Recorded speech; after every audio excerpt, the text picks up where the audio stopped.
Hi, my name is Nina Means. I'm the director for Austin Community College Fashion Incubator, and you are watching Workshop Wednesday.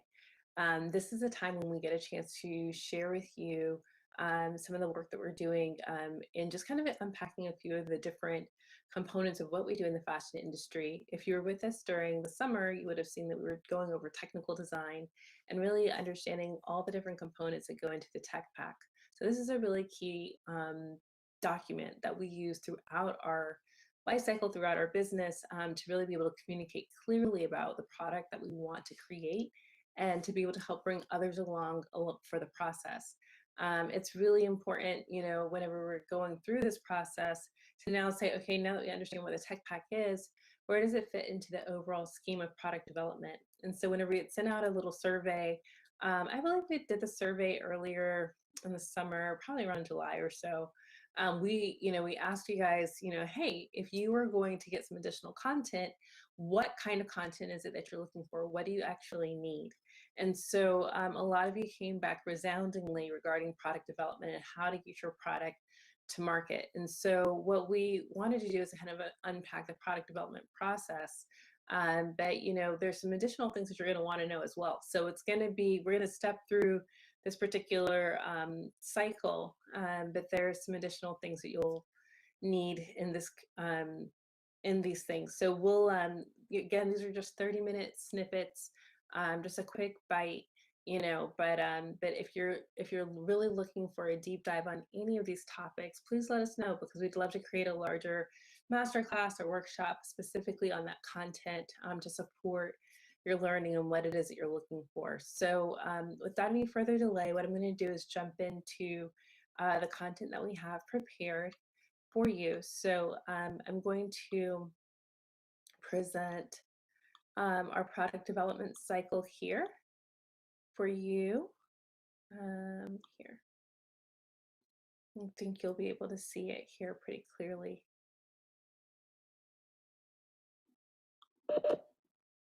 There it is. Okay. So I think that let's make sure that all of our sound things are working well.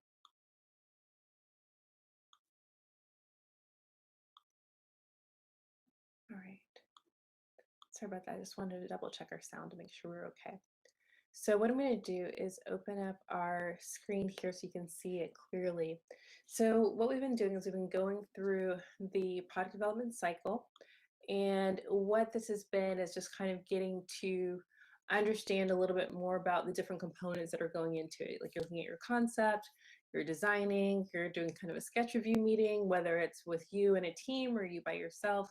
We really encourage you to kind of get some additional input to decide what to go forward with before creating tech packs.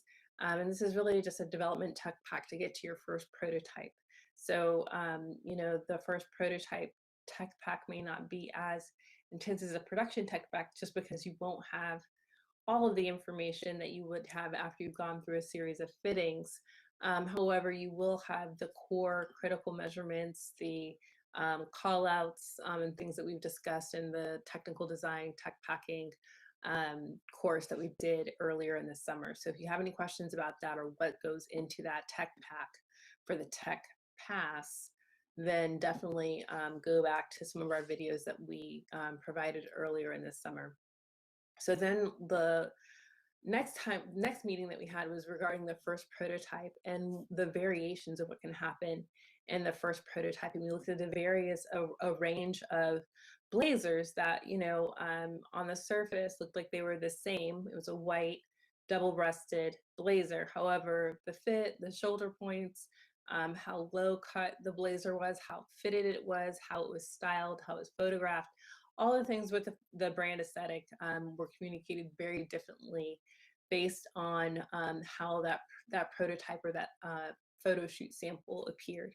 So we talked a little bit about how that first proto would be evaluated in order to get to really making sure that it was exactly what we wanted. This is something that you're going to do as a designer, as a technical designer, before the product goes up for the proto review meeting. Highly advise that you do this because no one likes to have a bad surprise. I've worked with some companies where I've had plenty of time to review the first prototype before the first proto meeting. And then there's other times when I feel like I'm unboxing the prototype in front of the buyers or in front of our production partners, and we're all finding out at the same time whether or not the garment came in as we requested it. Not advisable personally.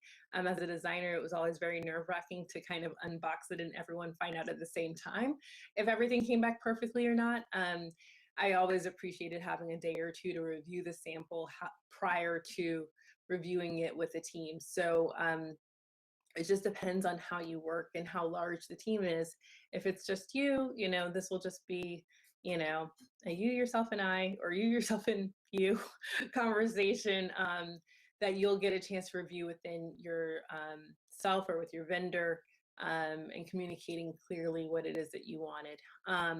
We had talked a bit before about what that meeting looked like, and I actually wanted to remind you of the cross-functional nature of that prototype review meeting, because what we did was we evaluated that sample from a variety of perspectives. We evaluated from the design aesthetic and if that was communicated as we wanted it to be.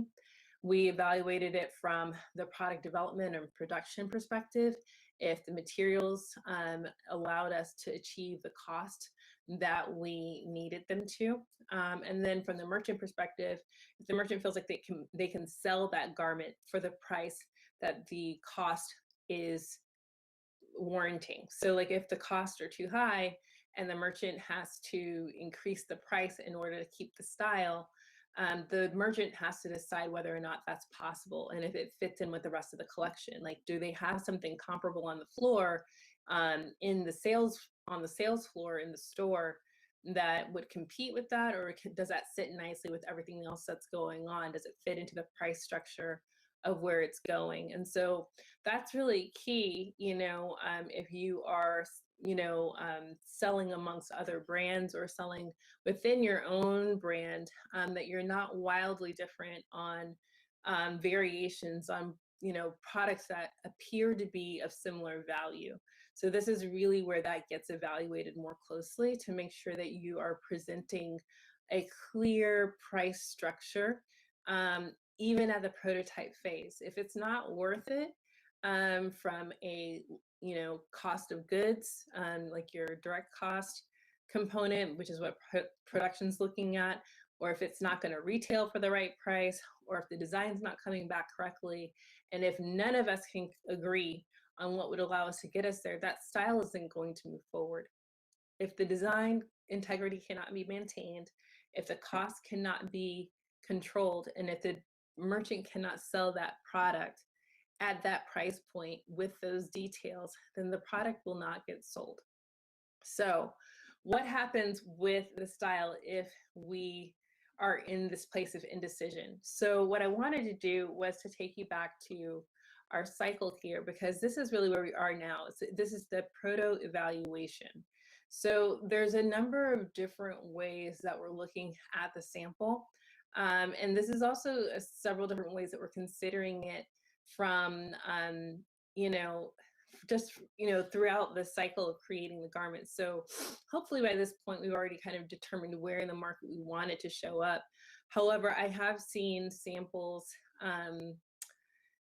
or products kind of shift placement in the collection based on how it came back from the factory or the sample room for the first round of prototyping. So typically what happens is you get, in the Proto Evaluation, we have like a copy of the tech pack, so we know what it was that we requested, our critical points of measure. We look at what came in as we requested and what came in differently than what we requested, and do we like it? This is a time where if the factory does it differently and you actually like the way the factory did it, you can say, actually, I want to accept it as sample, and then measure what that is as opposed to what you requested. Sometimes the factory may catch things that look different in your measurement request that your sketch or your inspiration accomplished. And so they may say, oh, this is what they're going for, let me just do it as the image, instead of trying to go with the exact number that you asked for. And sometimes that saves you, because what it does is it cuts out one more step of iteration is like, well, this is exactly what you asked for, and we only did what you wanted based on the measurement without looking at your inspiration or without looking at your sketch. And so if they're wildly different, they should call you. Someone should reach out instead of just figuring it out. But many times what they'll do is they'll make their best educated guess based on their years of experience, and they'll either come up with something that's a bit of a hybrid of the two, or they will just I've seen some just go with what the sketch looks like. They're like, well, this is what it looks like in your sketch, and so that's what I'm going to make. Your numbers look wrong, and they'll just let you know that. If the sample is not hitting on all of those different areas that we requested before, like the specs didn't come in right, the aesthetics don't look good, the the cost is out of whack, it's too expensive to make, and there would be no profit coming off of the product. If the buyer can't sell it for a variety of reasons, looks, texture, price, what have you, the style just gets dropped. There's no more, it just gets dropped. This is kind of where some of our sample sales come from. Literally a sample, like it's literally something that may not have ever gotten sold in the general population, never got made into multiple units. And I know that for some companies, they keep all of that internal, and so that turns into a sample sale or liquidation in-house for staff. But then I've also seen where samples, some limited runs will actually get sold off to the general population in smaller distribution. So if you live in New York, you're really familiar with this sample sale kind of thing. I've seen lines out the door, for certain sample sales where different brands are pushing off their product in a controlled setting as opposed to it going to like a discount space. At least this way they know where all of those pieces are. So that's something that I've seen people do quite a bit. So you can be in the reject the sample, drop the style space. You could be in this space where the style still has possibility. The style is not completely lost. It's not completely useless. And this is a time when you are going to want to consider what are some ways that we would consider saving this style. It may have a silhouette that's sold well in the past, and so the merchant wants something like that in the collection, so they may be fighting for it personally. If there is a particular material that is very cost effective and the production partner says, we would do it if you would only switch it into this fabric. And then the design partner is saying, well, aesthetically, we would prefer this one that's a bit more expensive with these finishes, but you know what? The cheaper one won't make that, or the less expensive version won't make a significant difference to the look and feel of the garment. So what that means is, or let's add another element to it. So let's say the fabric may be an issue, and then maybe let's say, I don't know, we were looking at this yellow jacket here as a potential garment, right? This garment here. Let's say that it's just too voluminous. Say that like on the model, it looks really cool. It's got a lot of attitude, but our customer is going to feel like she's swimming in this coat and it's just way too much. And so the production partner says, hey, we could really use a little bit more cushion on our profit margin. How do you feel about reducing the volume in the jacket and the coat?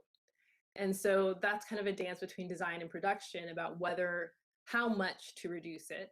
And so typically the designer and the pattern maker will come up with something that would make a big enough difference for the production partner to feel the difference in the cost, meaning using less fabric, or they would come up with something, or they would say, the only way we can do this is by changing the material. So there may be a few other things. There may be some pushback on what can or cannot change in order to accomplish, what it is that each partner is trying to do. So the reason why I bring this up again here, the cross-functional component to what we do in fashion is just so important.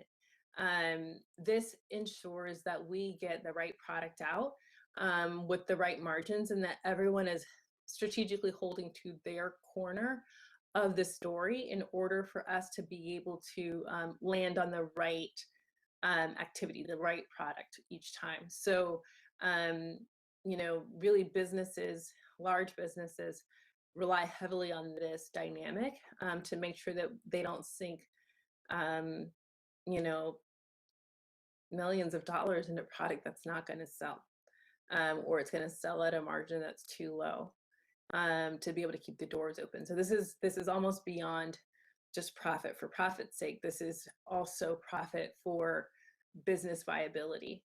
What's going to allow you to continue? What's going to allow you to pay your employees? What's going to allow you to try new products, to expand the brand? These are all things that are part of having a significant profit margin to be able to build real business. That's kind of what we're looking at doing here. This is fashion entrepreneurship. So, whether if we're having those kinds of discussions, the number two here is reject the sample and get a remake. So we'll want to validate those changes before moving forward with the sample to make sure that that's correct. So typically what happens is, this is really where a lot of the communication comes in, is that that sample will actually get remade into the correct fabric, the fabric that may be less expensive, and it will actually get shown around to all of the various partners for approval to make sure that everyone's on the same page before it gets produced. This is very important because what we don't want is have gone with a less expensive material and all of a sudden it's too scratchy and we don't think it's going to sell, or if it's too stretchy, or if like feels really gummy and doesn't have a lot of structure, or if it has too much pilling and it's prone to those little balls you get on sweaters or jackets or sometimes pants, and like knit pants, whenever there's a lot of rubbing across the surface of the material. These are times whenever you are going to want to see the remake sample and test the remake sample to make sure that it's exactly what you guys want to go forward with. As a designer, if you're doing this as an emerging brand, you have some ability to do this, but I really encourage you to be as precise as you possibly can up front in the prototyping. Just slapping something together and markdown goods is really not a good way to get an idea about what the real collection is going to look like. So you can kind of get an idea of the sample of the silhouette, but the issue with that is that, like, if the material that you're going with is actually much heavier or has more structure or needs a different kind of interfacing or all kinds of different things that go into making the garment, you're going to want to see it as precisely as what it is that you're planning to sell to the customer. That's really what's going to help you make the best possible decision. Of course, you can do substitute fabrics, but it's going to increase the amount of samples that you have to go into before you're ready to actually sell the garment. And in the name of sustainability, we are trying our best to help you to not do that. So another way that you can mitigate this, emerging designers, is to learn 3D pattern design software by AccuMark. So this is by Gerber Technology, their AccuMark 3D PDS system, pattern design software. And this actually allows you to sew your garment in the computer. So instead of you spending all of this expensive time and money, going into various iterations in the prototyping and product development stages, this is a perfect opportunity to use Gerber Technology AccuMark systems for 2D pattern design software and 3D pattern design software to really understand how your garments are coming together, to test different materials and how they drape in the computer. The Avatar system actually has approximated, the 3D systems actually approximated the way that these various materials will hang. And so you can see a lot of, how it would stretch or sit on the body in that program before ever making a sample. This is huge. This is a really big deal, because as you start to build your clientele or build your specialty store business, our hope is that you'll get to the point where maybe you'll just be selling off of your 3D avatars as opposed to having to make all of your samples up front and then shipping them around to various buyers to determine if they want to buy the collection. What we'd love to see is that you're going to get a chance to, establish yourself as a brand, and so that they know what kind of quality they can come to know and expect from you. And then in the future collections, they will accept a 3D avatar that shows all of the collections on around. And so you can actually, turn the entire, actually I need to show you guys that. So you can turn the entire garment around in a 3D system, and that buyers can actually purchase from that and do all the sizing and everything that's needed, and really facilitate a much more targeted sale, as opposed to having to do everything physically beforehand. So this is really one of the things that we would love to see go forward with this process. So you may reject the sample, but then you get a chance to do a remake sample with the right materials. And so there may be some edits or updates in the computer, but then eventually you'll want to do an actual stitched sample. But right now, the best thing for you to do is to be able to mock it up in the computer as much as you possibly can before going into a full sample. So the last section of this is about approving the sample and moving forward to production. So what I want to do is just kind of check my time here, just so I'm not running over. I think we're doing fine. Let's see.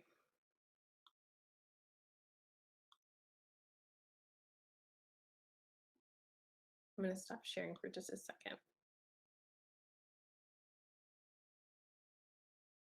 Yeah, I think we're okay. So I want to start to kind of wrap this up a little bit, but really what's going to happen here is you are going to, if you are not, okay, there you go.